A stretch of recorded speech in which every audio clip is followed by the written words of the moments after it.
you want more great methodically processing content like weekly articles, go to methodicallyprocessing.com. Welcome to Methodically Processing Systems.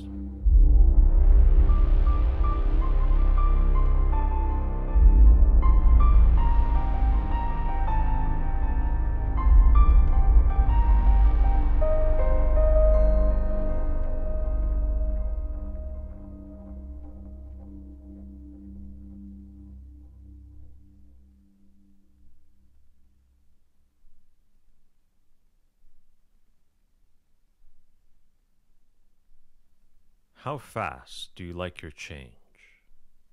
Do you want to wake up every morning in a different place, with different rules and different people? Or would you prefer no change at all? Wake up in the same place every day, with the same rules and the same people. Something a little more like Groundhog Day. Or would you prefer something in between? Not too much change, and not too little either. If you don't like change, then you were born into the wrong universe. The nature of our entire universe is change. The randomness of the universe guarantees change. As long as time keeps ticking along, things will change. They'll change without any intervention from you or I. The temperature every day will change. Leaves will fall off of trees. The earth will orbit around the sun. The random wobbles in its orbit, causing it to be in a slightly different space from any other moment in the past. No two moments in time in this universe are the same. Change is the nature of our cosmos. You contribute to that change as well. You are alive. You can poke at your universe and alter it in some modest way. While these changes are small compared to the scale of the universe, compared to you, they can be immense and fast-paced. And that's where you need to be careful. Change things too fast, and you might miss out on wonderful things.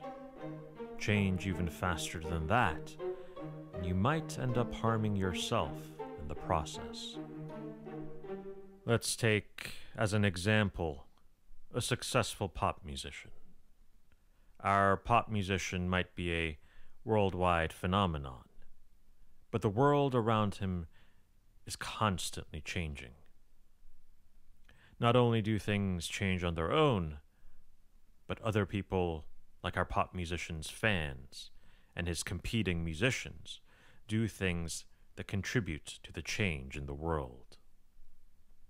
A successful musician has to meet that change.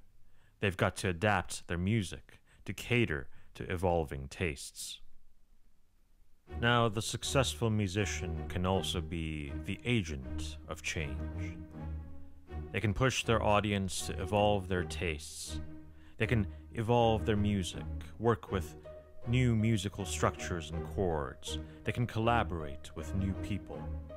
And these things can precipitate change. But our musician needs to be careful.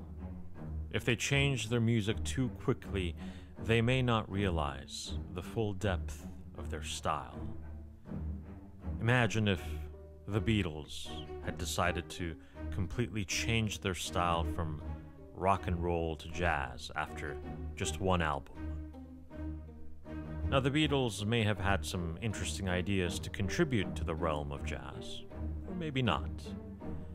But they and the world would have missed out a great deal of wonderful works if they had made the switch from rock and roll to jazz after just one album.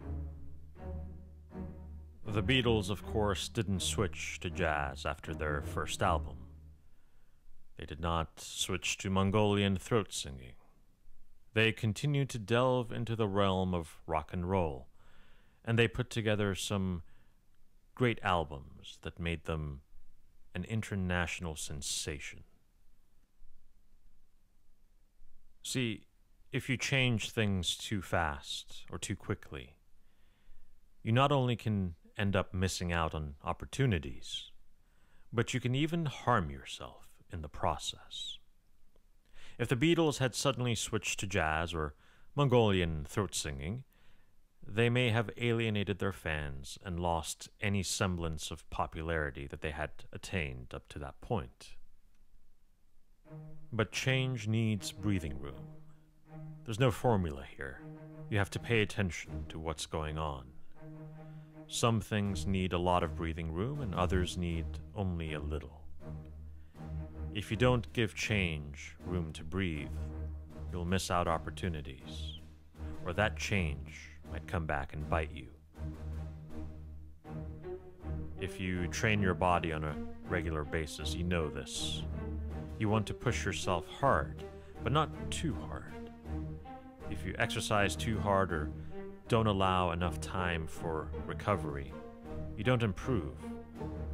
And if you really push yourself too hard, you end up injuring yourself, which can undo a lot of your training.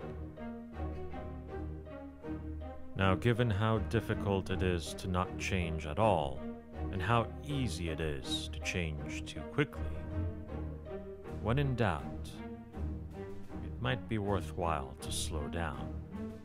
Opt for something more gradual.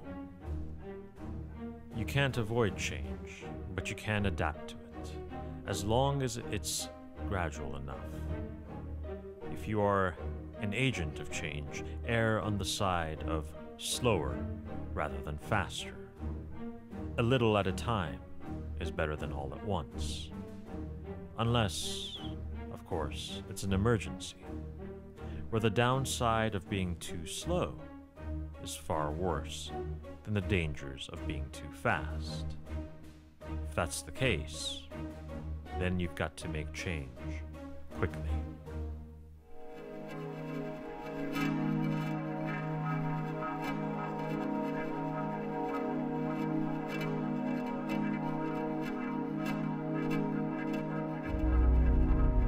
Thank you so much for listening. If you want more great methodically processing content like weekly articles, go to methodicallyprocessing.com.